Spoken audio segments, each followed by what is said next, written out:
Oh, I actually have a funny story. One time I was going to order ramen. Okay. And I didn't know if I could, at that time I couldn't read like the characters yet. Okay. But I knew the words, but the staff didn't know that I knew the words. So she was trying to explain it in English to me. Okay. She like. Or yeah. Hello， 大家欢迎来到 FUNDAY Chat， 我是你们主持人魏。我们今天来到阿伯朗薄比饺子，我们邀请到了一个澳洲美食大师，我们就来欢迎 Ria。嘿，我是 Ria， 我是澳洲人，我在台湾2年多，然后我是大学生，很好玩。So you're a big foodie, right? I am. Have you tried any of these before? I mean, I've had dumplings and skewers before, of course. Okay. Yeah, this is really good. It smells great. Yeah. So maybe to start off, actually, you can tell us what's your favorite food of Taiwanese food? I love beef noodles 牛肉面 and 臭豆腐. and 臭豆腐. Yeah, it's a bit weird. I feel like foreigners don't really like stinky tofu that much, but it's really good. And All my friends, literally, when we're at the night markets at Yes, they all like, we would walk, and they're like, hey man, there's a gutter somewhere, and it's like really bad. We gotta get out. And I'm like, guys, this is 臭豆腐. yeah, no, I don't. So you don't smell it? No, I don't. I think, well, I can smell something, but for me, the smell is not repulsive or anything. At the end of this video, we have a little gift for everyone. So everyone, listen up. It's all because of me that you get this super amazing gift. If you miss out, it's a massive loss. OK， 所以基本上这个礼物呢，就是通常如果大家有注册我们FUNDAY APP， 那你就会获得到我们各式各样的影片教材，然后另外我们客服还会免费送你2个试听的课程体验。但是因为今天 Ria 来了，那帮到大家争取到了一个非常好的1个月内无限免费上课的抽奖资格。Well, so I think here's our food. We can just go ahead and try whichever. Let's try it first. Do you want to try the dumplings first? Yes. Like I think this place closer. is known for dumplings. Yeah. Please, ladies first. Okay, I'll try this one. Don't know what this sauce is. 炸的 I think this is the It's like pork. mayonnaise. Mayonnaise. So, what was your very first impression of Taiwan before coming to Taiwan and then after coming to Taiwan? Before coming to Taiwan, all I knew was that bubble tea came from here. Okay. And it was like a little island. And that's Yeah. kind of all I knew about it. And you guys had bubble tea? We did, yeah. Okay, but how much is it? That's a real question. You mean the price in Yeah. Australia? Yeah. Definitely a lot more than It's like here. 几百块, right? Probably for one. For, like, in NTD, it's probably between, like, 150 to 200. Just like America, it's crazy. It's crazy, and it's not that good. Really? No, it's really bad. I used to work at a bubble tea store for like a summer job, and it was. I made them well, but Okay, the you made products them I was well, given but were not the You had best. to work with what ingredients. you had. Yeah. Yeah, okay. And then did you have a lot of bubble tea when you came to Taiwan, or you're Yeah, still... when I first came here, I had like 2 or 3 cups a week. Oh, a week? I thought you were going to say but a like day. Full sugar. Oh, okay, that's a lot. If you said every day, that would have been something else, but full sugar is bad.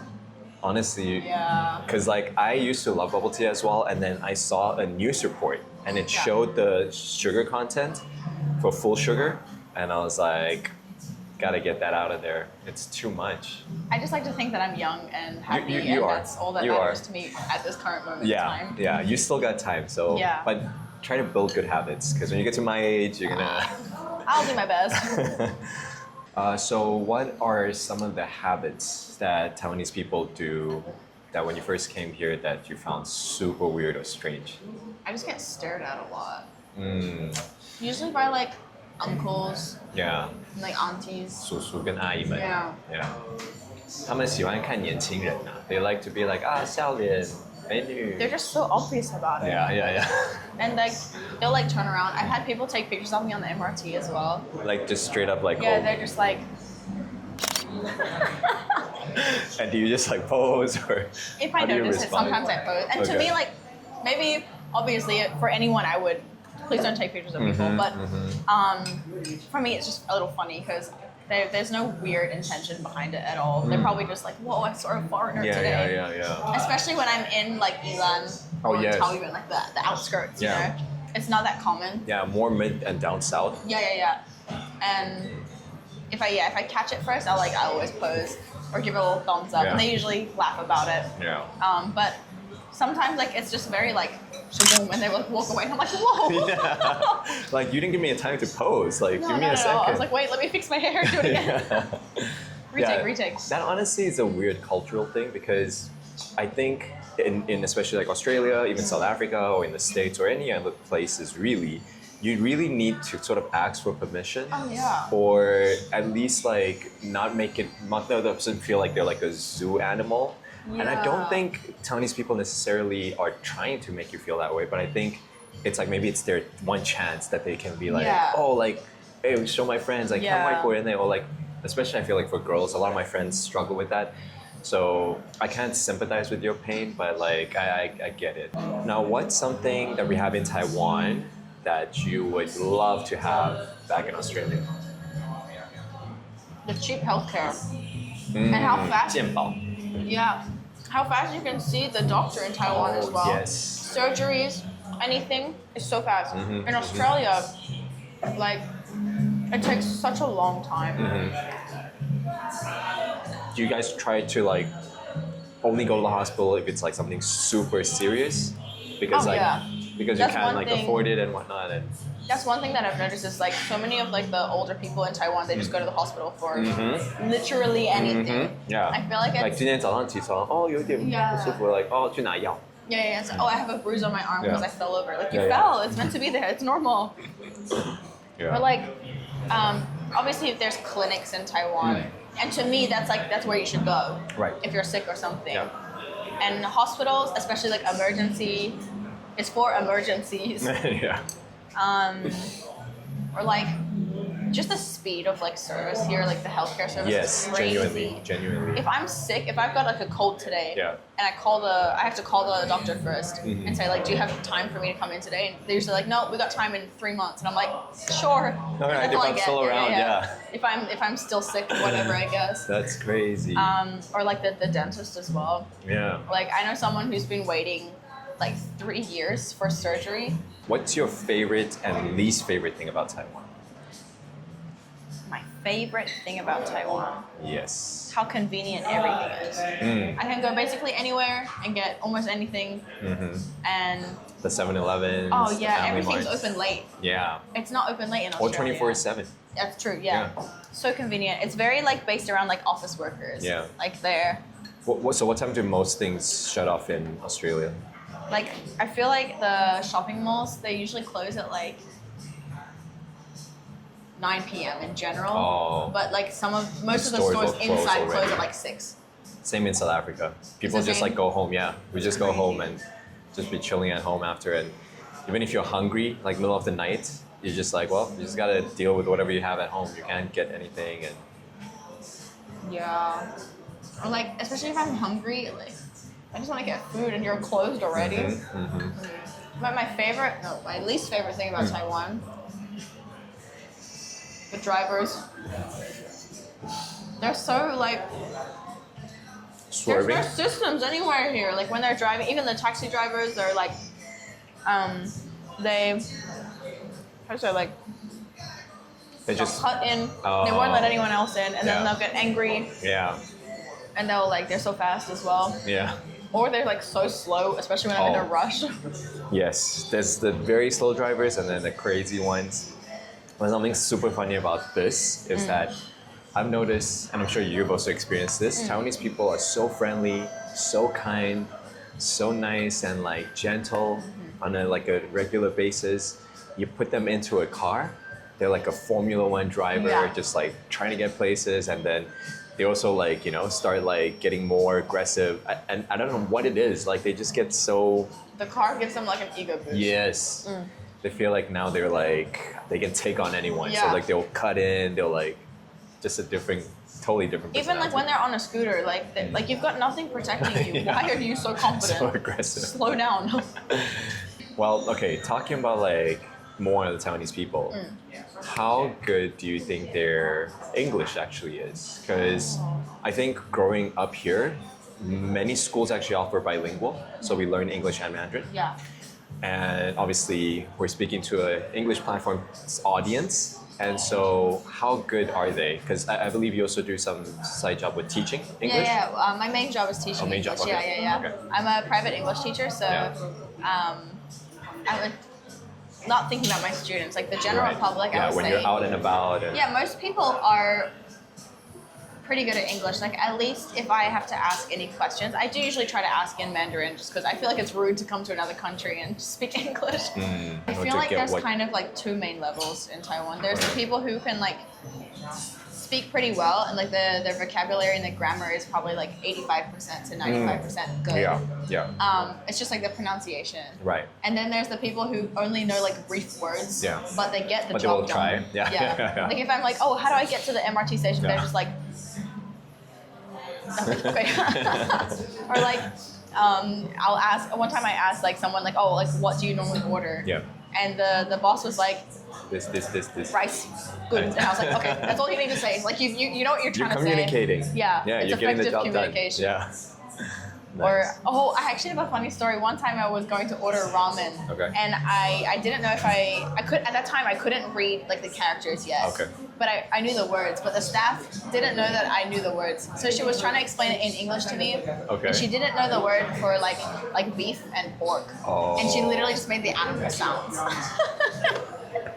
She like moo. Yeah, she was like or yeah. It was the funniest thing. That's pretty sweet though. I feel like that's someone genuinely trying to. She was that's what I doing like her about best. Taiwan. Oh, Everyone's she was so funny. kind. Yeah, it was great. I did choose the pork. Nice. Yeah. All right, so let's talk a little bit about like maybe the career or the social aspect of the differences. So would you suggest, because I know like with foreigners and especially like in America, Australia, these different places, they do create a space for like people, especially after studying, especially college, to have a bit of a gap year. So would you recommend for someone to take a gap year, and have you taken a gap year? Yeah, I technically took a gap year. I just did some work, but I think it's different for everyone.